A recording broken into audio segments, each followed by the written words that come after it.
Listen, I won't tell you not to play other classes, but I'm going to recommend the 3 that I think are best for new players. These classes are very forgiving for new players. They bring a ton of utility, either through damage, support, what have you, and honestly, they're pretty damn cool to play, so let's get into it. Of course, this topic wasn't going to be complete without the holy boy himself, the Guardian, the favored child of Arenanet.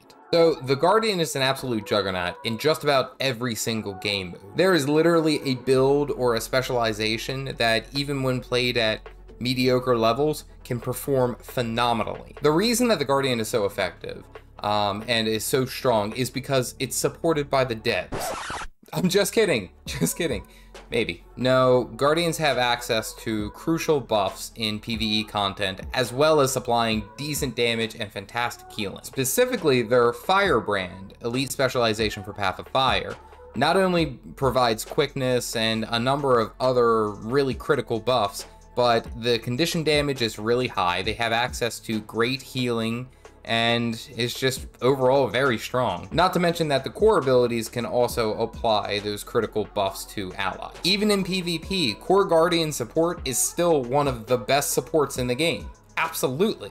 And even with the core Guardian, you could go a Burn Guardian, which is still a very strong pick. They do a ton of damage. However, the most common Guardian that you'll probably run into in PvP is going to be the Willbender. Mobility, high damage, escapes, all that rolled into one.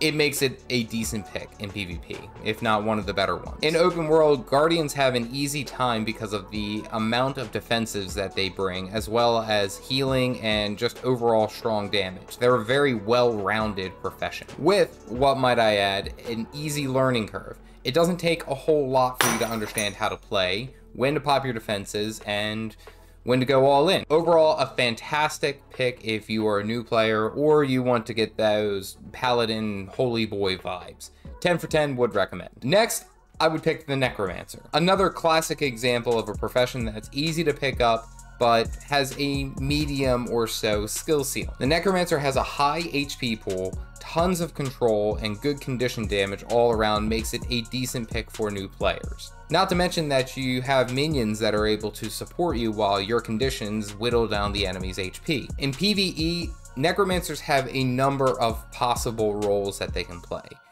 You can go more of a support role playing a Scourge, or you can go more damage oriented by going with the Reaper Elite. Heck, you could even go Minion Mancer, and you might get picked on, but it's still a decent pick for core. In PvP, you tend to see less Scourges and core Necromancers in favor for Harbingers or Reapers. Harbinger, condition Harbinger right now, is a very powerful pick, while Reapers tend to be about mid-tier, but they still are very strong. The amount of HP that these professions have, as well as the amount of conditions, healing, and just sustainability, makes it an excellent pick in all game modes. Pick this profession if you like Undeath, Darkness, and Unholiness. Lastly, for new players, I'd recommend picking the Ranger. The Ranger is an absolute monster when it comes to solo play.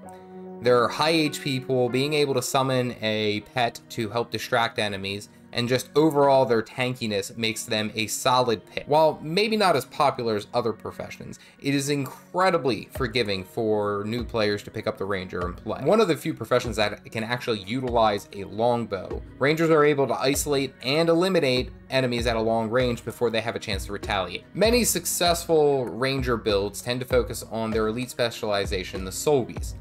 Specifically, the Sikkim Soul Beast. This elite specialization essentially removes the pet from the field and melds it with you and increases your capabilities as just the solo ranger. Aside from that, the other ranger specializations still have a decent showing in other game modes.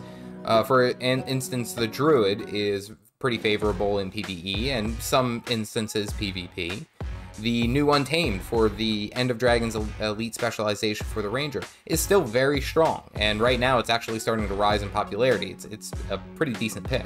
Pick this profession if you like adventure and exploration on your own. Now, as a disclaimer, these are just my recommendations. If you have a profession that you are very excited about playing, for example, the Elementalist, and you think that's where you're going to have the most fun, go and play it. I'm not telling you not to, but just go and play the profession that you think you would have the most fun. I picked these 3 professions because I think that they are the easiest for new players to pick up and enjoy and understand the game a lot better, because you've got to remember there's a lot of other factors that are coming in and a lot of new information for new players.